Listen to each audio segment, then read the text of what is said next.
everyone, I'm here today to talk about how humans have the ability to learn different culture directly and indirectly. So an example of direct learning of a culture would be the tooth fairy. I absolutely love the history with the tooth fairy, and I think it is an incredible tradition that goes across so many different cultures. And it's not necessarily just the tooth fairy, but there's traditions around just losing baby teeth in general for all across the world for generations and thousands of years. And I find that incredible. So the one I was raised on in my culture is you would lose a baby tooth.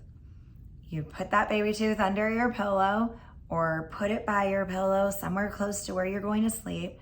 And when you woke up in the morning, that tooth fairy had visited you during the night and you got $1 or a coin or you got a little prize. And it made losing that baby tooth so exciting and so worth it to try to wiggle it out. Now, I directly learned that from my parents. Once I became of age to kind of understand everything, I got it. My parents created this for me. They created that magic for me. And now with my own children, I do the same thing.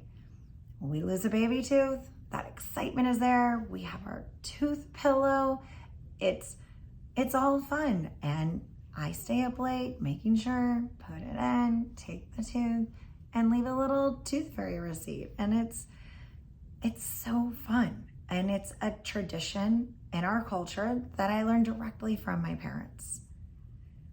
And now my children know it. And right now we're still in that really fun magic age, but eventually they're going to learn it as, hey, my parents did this for me. And if they one day end up having children, hopefully they carry on our culture and our traditions and they do it as well. Now, the opposite of direct would be indirect. So we also have the ability to learn different cultures in an indirect manner. Now, I saw a really interesting case of this in my dental office that I work at. Now, I kept seeing families come in and they kept saying they do a baby feeding method when we were talking about nutrition and diet called the baby-led feeding. Now, it's not something I typically had heard of, and it's more where you have like solid foods and you take the baby takes it and like eats it, which some people say it's like, oh, it's more scary because it's a risk of choking, but they have their reasons too. There's coordination and it's, teaching your babies to eat those whole foods rather than the other method, which is just like baby pureed food.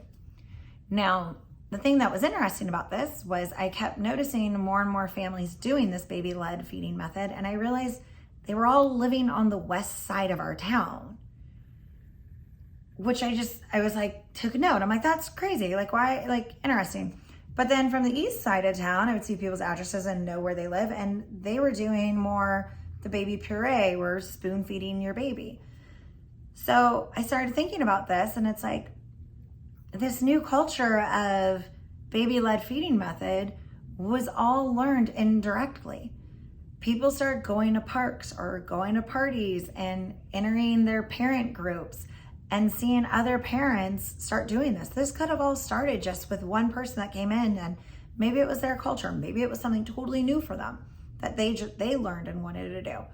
But when you go to the park on the west side of town, you see parents when they're there with their babies, and a lot of them are doing this baby-led feeding method.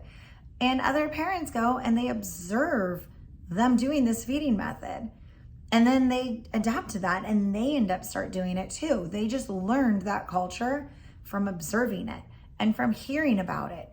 The parents would talk about it because when, if you weren't someone who was familiar with that feeding method, normally when you see things that are that size, you would take the food object away and be like, oh no, we don't want you to choke.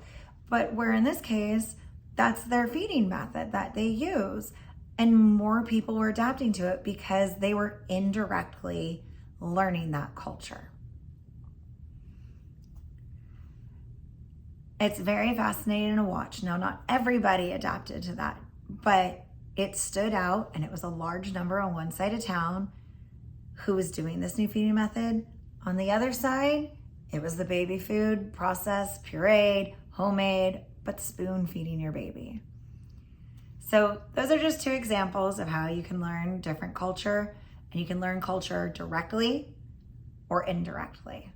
And I just have to add that the tooth fairy is the most fascinating culture. They're across the world. Cultures have different things lined up for when you lose baby teeth. It's not necessarily the tooth fairy, but the tooth fairy itself has so many different historical backgrounds. Like, you have the tooth fairy that is the cautionary tale, where you better brush your teeth, because if you don't brush your teeth and take care of your tooth, when you lose that tooth and the tooth fairy comes, it's not leaving you something good. And it's more kind of scaring children into taking care of their teeth, or it's making it magical and making it fun, because sometimes losing a baby tooth is scary. And then you get to have this magic behind it that kids are excited for. There's so many different methods and different traditions behind the tooth fairy culture, and I just find it absolutely fascinating. But those are our direct and indirect ways.